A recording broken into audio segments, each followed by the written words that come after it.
envers nous. Son amour éternel. Son amour éternel. Donc le fait que déjà nous vivons, c'est un signe d'amour pour Dieu.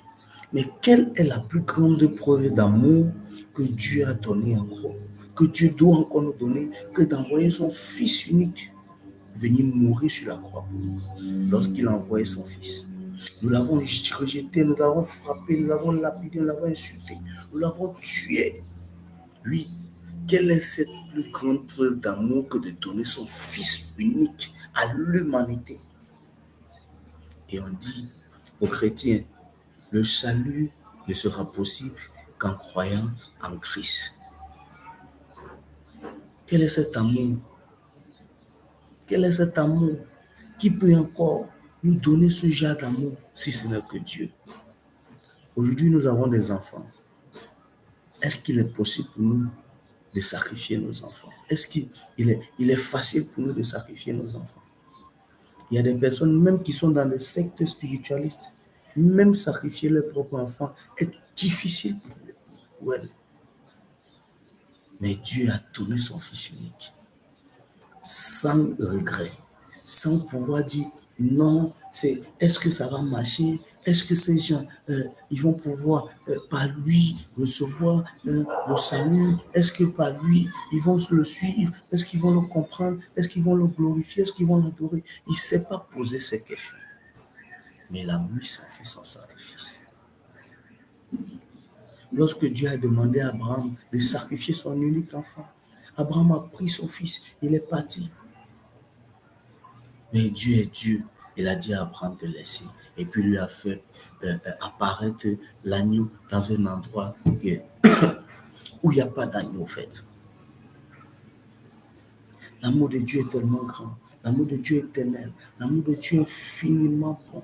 Donc, je vais montrer à quelqu'un aujourd'hui, et je vais faire comprendre à quelqu'un aujourd'hui que la voie que tu suis, la voie de Christ que tu as décidé de suivre aujourd'hui, est la meilleure voie.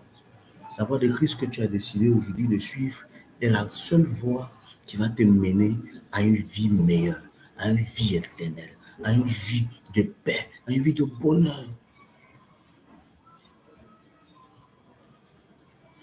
Tu restes, tu traverses des situations, tu te poses la question, est-ce que j'ai fait le bon choix? Est-ce que Dieu que j'ai pris là, est-ce qu'il écoute mes prières? Est-ce que quand je lève les prières vers Dieu, est-ce qu'il est avec moi? Est-ce que vraiment il écoute mes prières? Mon ami, je te dis effectivement, Dieu écoute les prières. Dieu a donné des promesses que je vous ai déjà fait part. Chaque fois, il a donné ses promesses. Dieu aussi va nous déterminer son amour. Il va nous montrer son amour à travers aujourd'hui. Je vais vous montrer à travers des versets aujourd'hui qui vont nous permettre de comprendre beaucoup de choses. Des versets qui vont nous permettre de comprendre beaucoup de choses.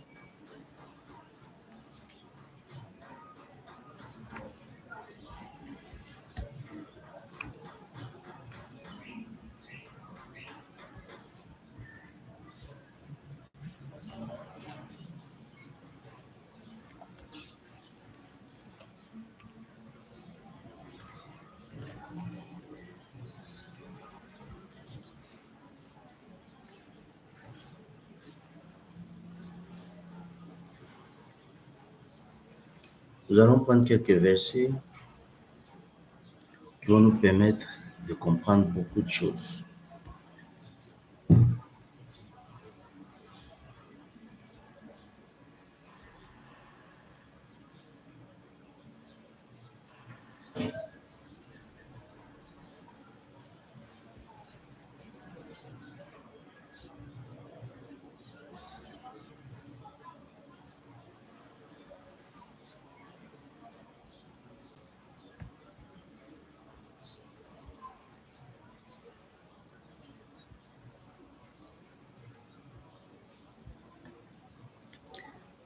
Il y a plus de 84 versets qui parlent de l'amour de Dieu. Plus de 84 versets. Nous allons prendre, par exemple, Exode 20, verset 6, qui fait miséricorde jusqu'en 1000 générations à ceux qui aiment et qui gardent mes commandements. Nous allons prendre par exemple, si nous allons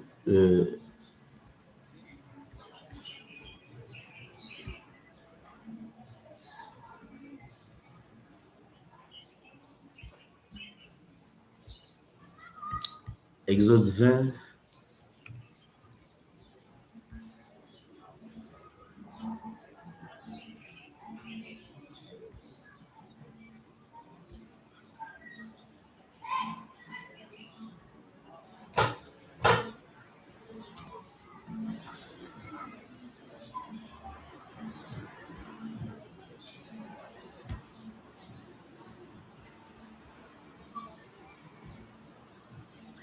à partir du verset 5, qui nous dit ceci.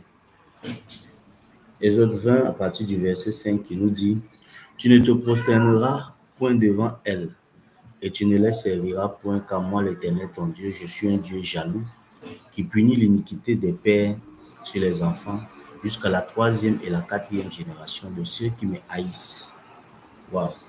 Maintenant, à partir du verset 6 qui dit: Et qui fait miséricorde jusqu'en 1000 générations à ceux qui m'aiment et qui gardent mes commandements. Ça, c'est un principe qui est simple. Dieu dit, il fait miséricorde jusqu'à la millième génération à ceux qui l'aiment et qui gardent ses commandements. Ceux qui l'aiment et qui gardent ses commandements. On dit, tu aimes